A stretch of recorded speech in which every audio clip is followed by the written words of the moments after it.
Texting 6969705-9er. Welcome back to the Mid-Sack on a scintillating Sunday. This is IDD, I Don't Disagree, segment 2.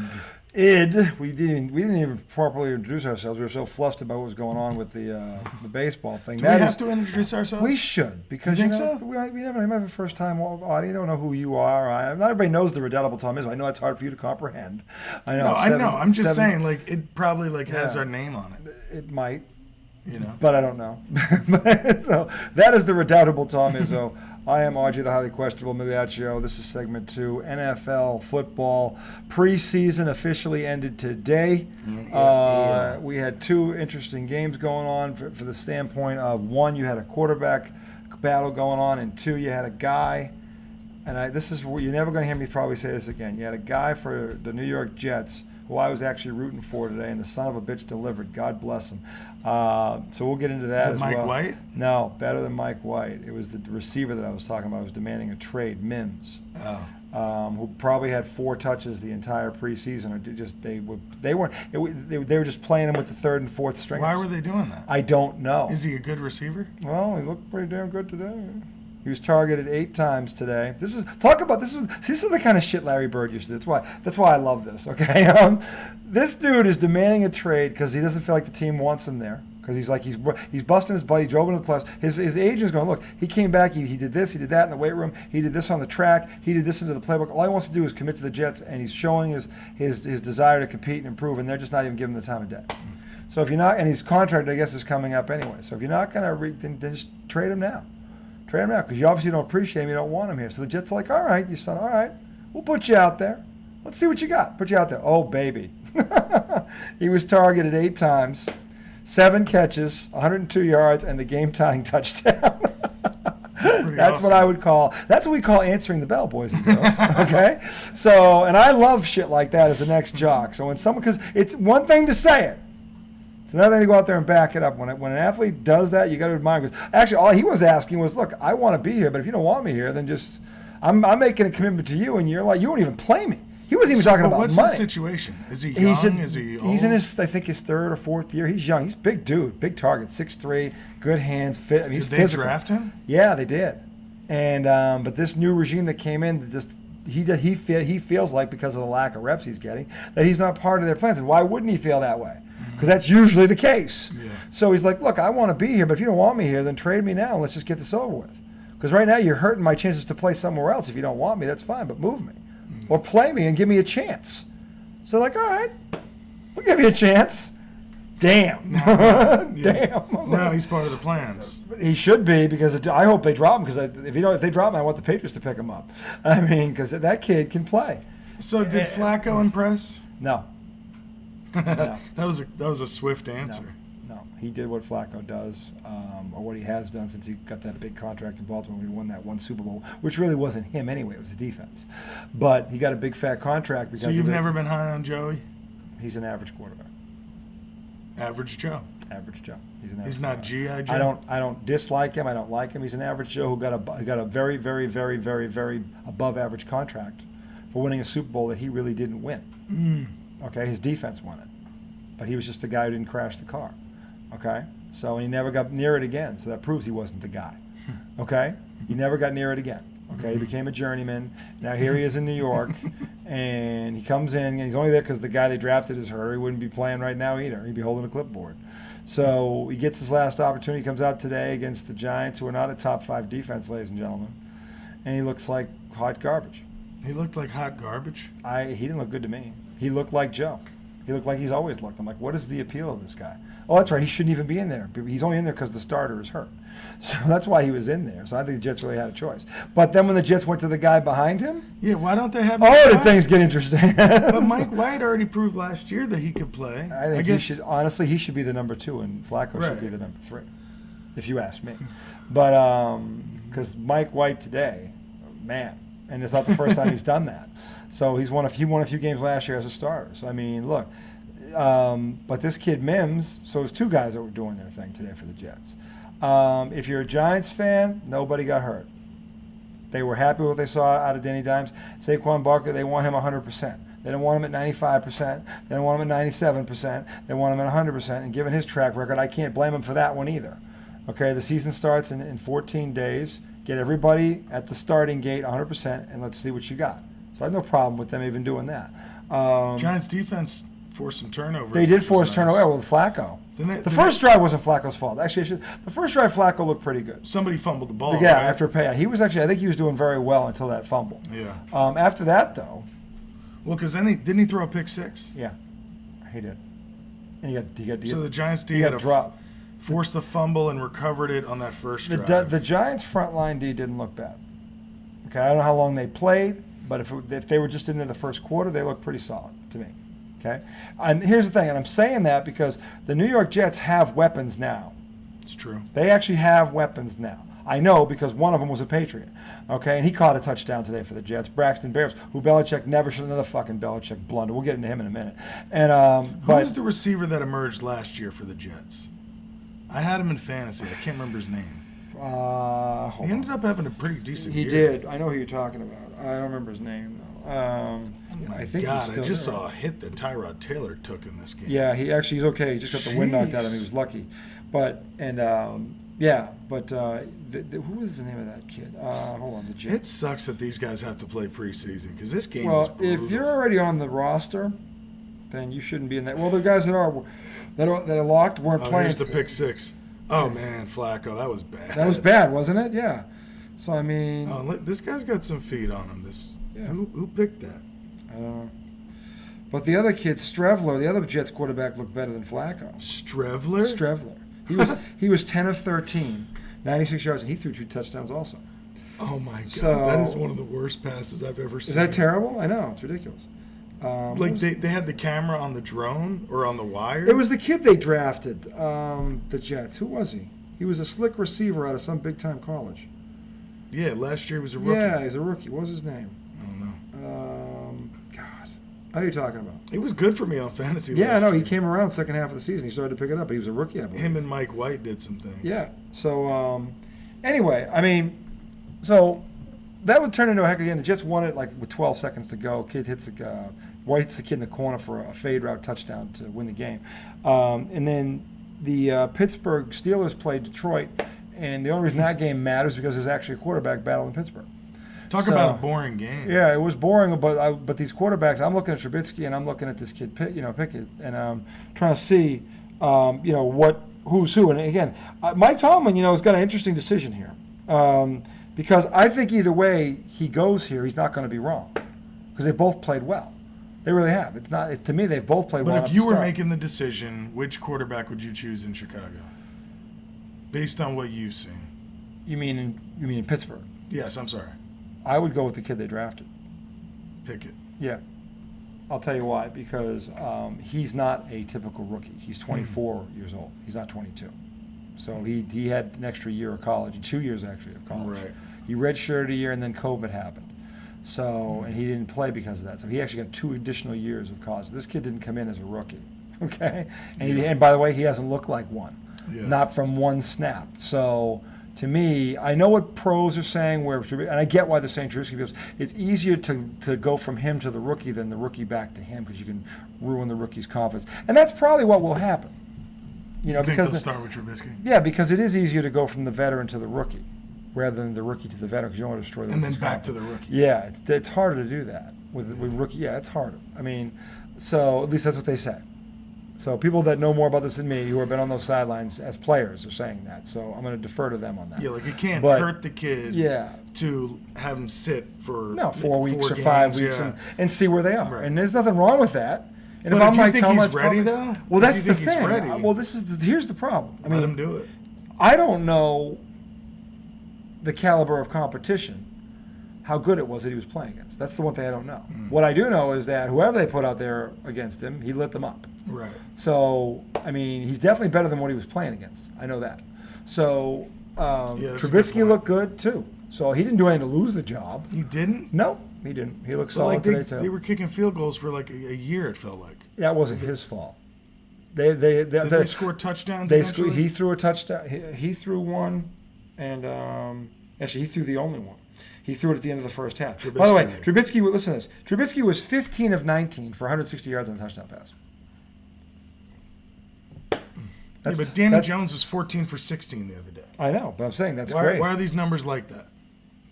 Because these guys... The team's not playing their defenses? I don't know. I think it's two things. I think the teams don't have their full first squad out there. I think these guys are playing for jobs. Okay. Because in the case of those two, they are playing for jobs. Yeah. They are. So they have to have their A game, whatever that is. And by the way... is this a little bit of like false, I think they're capable of doing that against certain opponents, and there are some that they're not going to do that against no matter who.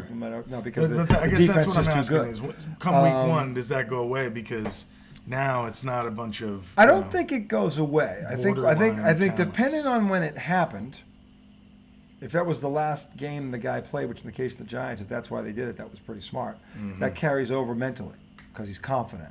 Last game you played, you completed 90-something% of your passes. Mm-hmm. So if you drop off and you're 65, we'll live with 65 and no turnovers. And the turnover, by the way, wasn't his fault. We've seen the replay. Yeah. That was not his fault. He didn't have a bad throw in that game. So that tells me he's improving. Now, what does that mean in the regular season? I have no idea, because I think a lot of that's going to depend on what's behind him in the form of Saquon Barkley. If Saquon Barkley can actually stay healthy and give this guy the threat of a running game, which is a quarterback's best friend, then you might see something out of this kid. Dude, it's kind of crazy what happened to Saquon. It is crazy what happened to him. But the thing is, he's not. Look at what's happened to Ezekiel Elliott the past 2 years. Yeah. Is that they overworked him, so he was averaging over 300 carries a year. You can't last 10 years if you're averaging over 300 carries a year. I don't care who you are. Your body's going to wear down as a running back. Yeah. You want to keep him between 200 and 250 ideally. Well, I think I heard something that Najee Harris had over 300 as a rookie touches last year. Yeah, and so is Derrick Henry a couple times. And that's a recipe for disaster. These guys are not. You want these guys to last past 30. That's not the way you go. That's like Terrell Davis type stuff. Yes, it is. Right. What was he carrying in those 4 years for the Broncos? He was over 300 at least 3. Was he? Yeah, over at least 3 of them. And then he got an injury, a career-ending injury. Yeah. And but those first 7 years, he was a Hall of Famer. He was the best running back. He had 2,000 yards. He was the best back in football, and he could catch. He was awesome. He was a 3-down back before the 3-down back became a 3-down back. Awesome. So he was legit. And but his career got cut short by injury because of the workload. Because the more you're doing it, the more susceptible you are to get hit. Dude, that's why anytime somebody talks trash about a football player holding out for money, they're the one sport where hockey too. Hockey's any sport really, but football is different. Stuff they put their body through. You are literally one hit away. Yeah. One hit away. And hockey's probably true of that too, but I don't know. They're just not as big. Yeah. They're just not as big. They're not as physical as football players are. If they were, they only play one game a week. Why can't they play 3 or 4? It's not because they're tougher, because they don't hit as hard. It's that fucking simple. I'll challenge any hockey player on that. Okay? And I know a ton of you, by the way. So really? you want to have that conversation with me. We'll get down to the 3-point stance and we'll see who gets knocked down, me or you. Okay? So trust me on that. Really. Okay? So I played football, so I know what I used to love this. All right, so you're calling out all hockey players. No, if they see you in the street, you'll fuck them up. No, that's not what I said. I said what I'm saying is football players. I said football players hit harder than hockey players. I was kidding. That's all I'm saying. It was a joke. It was a joke. It's a bad one. I think Clarabelle's laughing back there. Anyway, so look, it's over now. Thank God. 11 days. First game. thinks all you hockey players are a bunch of chumps. Come see him. I'm at 113. Yeah. Come pay him a visit. Yeah, drive 9.5 hours down from Massachusetts. Bring your stick, loser. Yeah, bring your stick and your ball and your street. Get your shine box. And anyway, but no, hockey players are tough, but football players, big tough. They can only play once a week, because if they played 3 times a week, there wouldn't be a league by midseason. Yeah, there just wouldn't be a league by midseason. I remember when I think I heard Tiki Barber talking about, like, towards the end of his career. Yeah. Like, he felt like he couldn't move for a couple days after. Rob Gronkowski tells the story about he was in so much pain he was crying. Yeah. After they won the Super Bowl and they beat the Rams, and he made that great catch on that Brady bullet in the seam that put them on the 1-yard line to put that game away. And he was talking about he was in so much pain, he was shaking, he was crying. He couldn't stop crying, okay, because of all the pain, his entire body. And by the way, before he got to that point, he had 28 surgeries. That's crazy. From the time he got drafted into the NFL. Yeah. Think about that for a minute. Mike Golick used to talk about all the surgeries. I mean, yeah. So I will, and I'm sure there's probably a hockey player somewhere that maybe had a track record like that, but not many. Not many. Not 28 surgeries in 8 years. No. So, and Rob Gronkowski's not the only guy that could tell that story. That's not a fun life. That's not a fun life. That's why they're the guys that I totally understand making the money they make because their shelf life is so short. Oh yeah. Okay. And they're destroying their body. Oh God. Our bodies were not meant to go full speed into other bodies of similar size. Meaning, if you're 300 pounds, you don't want to be slamming into another 300 pounder for 10, 11, 12 years. That's going to do things to you. I destroy my body. Destroy your body. Yes. Food. Yes. Glorious food. So anyway, preseason is officially over. Pittsburgh's going to have an interesting decision. I actually like where the Jets are at in terms of weapons. I like where the Redskins. I keep saying the Redskins. The Commanders are at in terms of defense. Their defense looks like it's back, and it's going to be something this year. So Carson Wentz, talk about pressure. This is it, man. What would you know about pressure? I know. Carson can write a book on it, and he's going to from Ace Ventura, Pet Detective. That's correct. Hey, laces out, motherfucker. Laces out. So anyway, Dan Marino should die of gonorrhea and rot in hell. Greatest line in the movie. It's all that dickhead Dan Marino's fault. If he had those laces right, Ray wouldn't have missed that kick. The way she said it, it's like all that dickhead. She said, I don't know. She's got a tray of cookies for him. It was all that dickhead Dan Marino's fault. Oh my God, that movie was so great. funny. I might watch that again later. It's so funny. I'm in Psychoville and Finkel's the mayor. Finkel's the mayor. I mean, there's so many good lines in that movie. That was Jim Carrey in his prime. That plot line is so ridiculous. It was. But who wrote that movie? That's I don't know, but Jim Carrey was born to play Ace Ventura. He was born to play that guy. So, remember anyway, he was chewing on the sunflower seeds. Yes, and he's putting them in the. Like you couldn't get him on the. Putting them on the table, and she's like, "Would you like an ashtray?" And he's like, "No, it's a disgusting habit." I know. All right, I guess we should move on because I'll be talking about this for 24 hours. So anyway, the first game is 11 days away. You got the defending world champion LA Rams against the Buffalo Bills. I'll tell you right now, you couldn't have picked two teams better for this on Thursday night, and they got 11 days to prepare. The for NFL's been doing good with that. They usually get the opening night one Thursday night. Yeah, they usually get that one to right. open the season. Yeah, they don't miss on that one, and they didn't this time either. And that's going to be, you want fireworks, you're going to get fireworks that night. So that'll be a lot of fun. We're going to do between now and then we will go into an in-depth football preview. We will tackle. There's a word. We will tackle every team. As far as the Patriots are concerned, real quick. What the hell? Are you down on the Pats right now? I've been down on the Pats since Tom Brady left. Nothing's changed. And actually, you don't like the team. Bill Belichick's making me look like a genius, and I already know I'm not a genius, but he's making me look like one. And it's just look at. I know it's the preseason. Take it with a grain of salt, Mr. Grain of Salt. But now there are reports that Mac Jones was actually frustrated, and the kid never gets frustrated. So look at Bill Belichick is a capable coach. I don't doubt his coaching acumen. What I'm hoping for is that, and this could be true. He's not showing anybody anything, and he's going to play this we don't know what's going on game. And that's Bill Belichick's trademark, is playing these little mental games with the rest of the league. Okay? And if he's doing that, fine, I won't tell anyone. But the bottom line is, okay, they better come out in 2 weeks with all these weapons that he spent all this money on and turn Mac Jones loose. I don't want to hear about how these bull running backs they got and how they're going to run the ball 88% of the time, whatever. No. That is over. Okay? But all this secret shit, I think it could be true. But in terms of not showing any, like the Miami Dolphins have no tape on the Patriots right now. None. There's nothing to go on. My thing is come on, is that what he is now? I don't know what he's gonna put on this whole masquerade. It's not the first time. But it's like, dude, nobody's even looking at you like that anymore. No, you let Brady go. Yep. So but just fucking coach. But hold on. Here's where you're wrong. They are looking at him like that because Brady has already answered the bell and proven he didn't need Bill.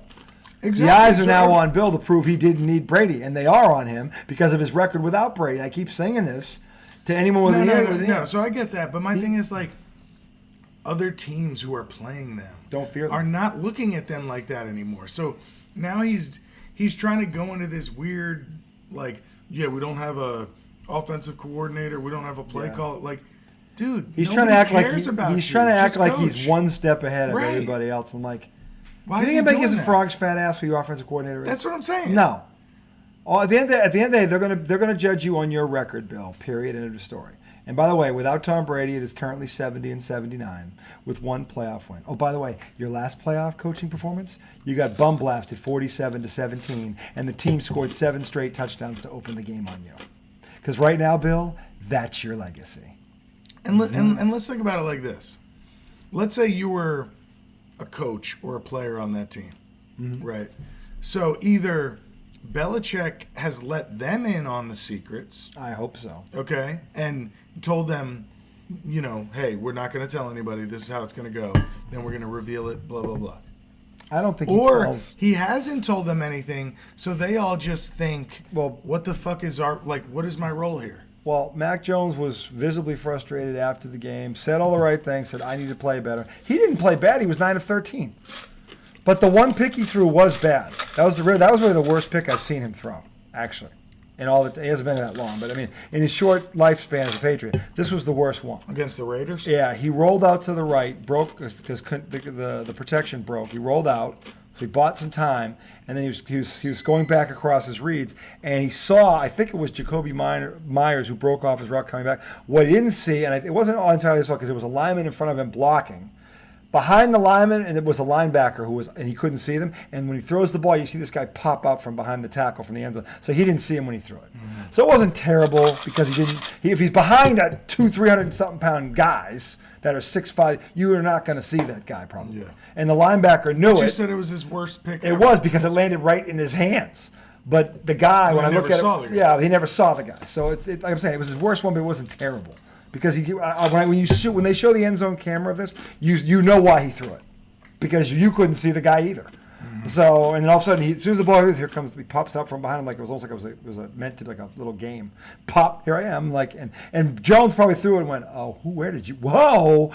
So, whoa, hey, now, where'd you come from, man? Literally, damn, that done there'd be some dirty pool, Bombay. And anyway, so. The Patriots went down 23-6. They had a touchdown called back. Whatever. Answer that question. Like, if you were a member of that team, and either his strategy was like, hey, y'all, we're going to keep everything a secret this year, right? If I'm a player in that locker room, wouldn't that annoy you? Well, here's the thing. They've had a major, since last season, the roster has been overhauled. Well, people don't know about the Patriots. They've overhauled half the roster. And they've gotten ridiculously younger, which they had to, and faster. So, because the Bills exposed them for an old, slow defense, okay? And they, literally pantsed them in front of the world. They pantsed them. They pantsed them, okay? So, and it was cold out there. There was shrinkage, obviously. So, they knew they had to get younger and faster. They didn't bring Dante Hightower back.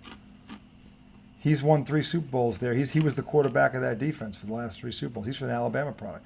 They're in no rush to bring him back because he's old and slow now, and he hasn't been the same. He took the year off for COVID and was never the same again. That was his choice. I get why he did it, but he's never been the same. The year off crew. Yeah, they never come back. They don't come back the same. Remember Le'Veon Bell? Yeah, he wasn't the same again either. When he held out. Yeah. So the layoff crew. Yeah, not the COVID crew. Yeah, you're right. You lay off for a year. It seems like you can't come back to football. It's weird. Well, I guess when you're used to being, especially with that kind of sport, you got to be in a regimen because of the beating you take. Mm. To take a year off from that and then come back to it, it's kind of like, holy shit. Because you've had a piece of normal life, right? And your body has. Right, and your body's like, what happened this? What happened here? Well, I thought we were done with this. Yeah. And I'm not talking about a guy who's off for a year because of injury. Because when you're injured, you're working your ass off. You are. To get back. True. Whereas, if you're holding out for a contract or COVID, you're just like working out for a year. Yeah. And to your point, your body is so much healthier. But if I'm in that locker room right now and I'm 24 years old and I haven't studied Bill Belichick's record without Tom Brady, because I guarantee you none of them have. I will bet none of them knows that All right, Bill. but what would you? I'm gonna defer to the Hall of Fame head coach. Mm-hmm. So he's got a plan, because he's done this before. Problem is, when he did it before, there was a guy in the room named Brady. I guess my thing is like, so if my coach's strategy was like, hold everything close to the vest, like we don't want anyone to know what we're doing, how we make decisions. Like, why do we have to hide who we are and what we're doing? Why can't we tell everybody, yeah, this is the way we do it, and we're gonna come to your house and we're gonna beat you? Like, there's more than one way to skin a cat. That's worked for some teams. It's also backfired for some teams. That doesn't always work either. Okay, yeah. So it all depends on what works for you. I have no problem with what Bill Belichick is doing if that's his plan. I just feel like he's not going to win because he's keeping secrets. That's not. I don't think it gives. That's not. But I don't know football the way he does. Yeah, you're right. So I don't know. Look at what I do know. Of course I don't. What I do know is this: is that they went out and realized their mistake in letting Brady go and got a guy who's just like him. Okay. Who acts like him, who talks like him, whose work ethic is like him. That's what I keep hearing out of Foxborough. This guy literally is like the guy that just came before him. It's like the same transition of Eli to Danny. Sure. Whatever. But in any event, that's what they're all saying. And the guys that are saying that, the guys that are saying that are the guys that won 3 Super Bowls with the other guy. Hey. So they would know. So I don't think Devin McCourty is lying. I don't think Matthew Slater is lying. I don't think the center, Andrews, I don't think he's lying either. So they're all saying the same thing about this kid. Yeah, we don't think he's going to be Tom Brady, but he's damn similar. So he's damn similar. He is. So the point is, but the good news there is, then they can have game plans like that. They can be when they were great, they were a week-to-week team. It depended. They changed their game for the opponent, and they were the only team. They were the only team in football that could do that consistently over a 16-game season, and they did it for 19 years.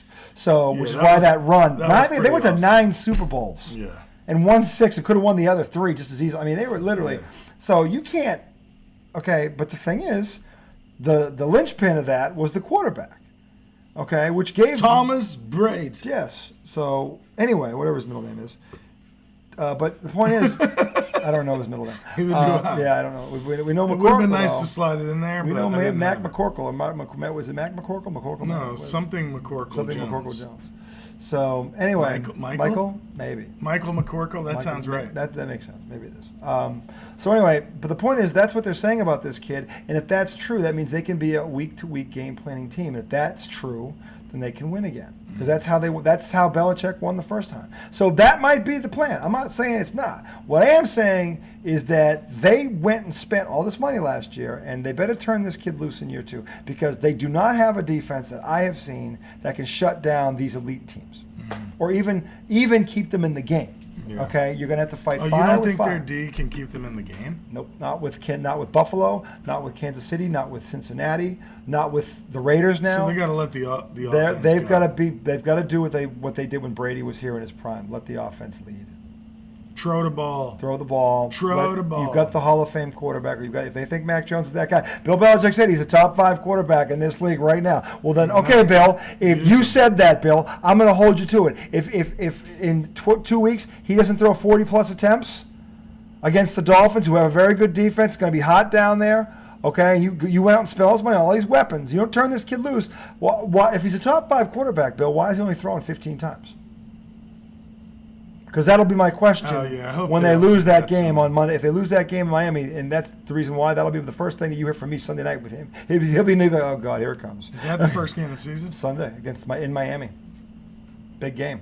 Right out of the gate. It's a Sunday night game? No, it's Sunday at 1 o'clock. Oh, Sunday at 1. Yeah, so we'll be doing a post game after that, and that'll be hysterical because God knows what state we'll be in. But who do the Giants open up with, by the way? Do you know? I have no clue. We should figure that out. Dude, I'm so behind on football season. Well, because the Mets have been doing what the Mets do right now. Exactly. So I understand it, but who do they open up with? But also because the Giants have been so bad. No, I get it. I'm not saying shame on you. Look at it. I'm not saying you're saying that. I'm talking. Who are they opening up with? Regular season. Where is it? Giants. G-men, the girly men. See him. Week 1. Who do they got? New York Giants are at the Tennessee Titans. Okay. They're going to get their ass. No, they're not, because Tennessee doesn't have a quarterback and they don't have any receivers. So the Giants are going They to put don't have Tannehill? Tannehill. Yeah, they do. They have Tannehill. Exactly. No, seriously, You're you just don't like making him? not at all. He's a fraud. He's the most overrated quarterback in the league, and he's going to prove that against the Giants. Okay, I'm telling you right now. I hope you're right. The Giants are going to put 8 in the box, and they're going to dare Tannehill to beat them. And you don't think Tannehill can beat the Giants' defense? Nope, I do not, because he has nobody to throw to. Julio Jones is gone. A.J. Brown is gone. They have nothing in the passing game. Jonnu Smith, the tight end, we've got him. He's in New England. I don't know who the number one receiver is. Do you know who the number one receiver is? I don't think they know who the number one receiver is. Okay? Yeah, Tannehill is not a good enough quarterback to take chicken shit and make it chicken But weren't salad. they still a top team last year?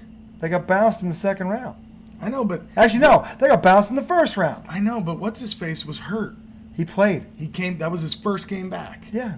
He actually had a decent game. Yeah, but I mean, Tannehill threw 3 picks. but without Derrick Henry for a big chunk of the year, they were still in it, weren't they? A.J. Brown was on the field. Julio Jones was on the field. Derrick Henry, he threw 3 picks. When he had weapons. So they he did threw nothing 3 to picks. replace A.J. Brown. I don't know who the number one is. They have nothing to take. Julio Jones gone too. They're both gone. 3 years ago, they Julio were didn't do much last year. He hasn't done anything. 3 years ago when they put that threesome together, everybody went, "Oh my God, they're going to win 3 Super Bowls in a row." Problem was their quarterback, who, by the way, is still their problem. Okay, so yes, I give the Giants a 50-50 shot to win that game only because it's on the road. If it was in MetLife, I'd say it's 75, not 80% chance of winning that game. Really? It's 50-50 only because it's in Tennessee. Yeah. Last time these two teams played, the score was 17-0. Yeah. Not that means anything. Doesn't mean a damn thing. It's just funny. Doesn't mean a damn thing. 17-0. Yeah. So Man, it would be nice if the Giants could play decent this year. I got news for you. If they can stay healthy We're over 30. and they don't turn the ball over, right? This is what the kids got to do, right? Stop turning the ball over. That's what your biggest criticism was. That's He takes correct. care of the football this year, and they play field position. And Saquon Barkley can finally stay. He hasn't been healthy yet. He's due for one healthy season, isn't he? Finally, one. Can you give us one, Saquon? One healthy season? If he gives you one healthy season, they take care of the ball. You watch. They'll be in this thing. They'll be in that division race. You watch.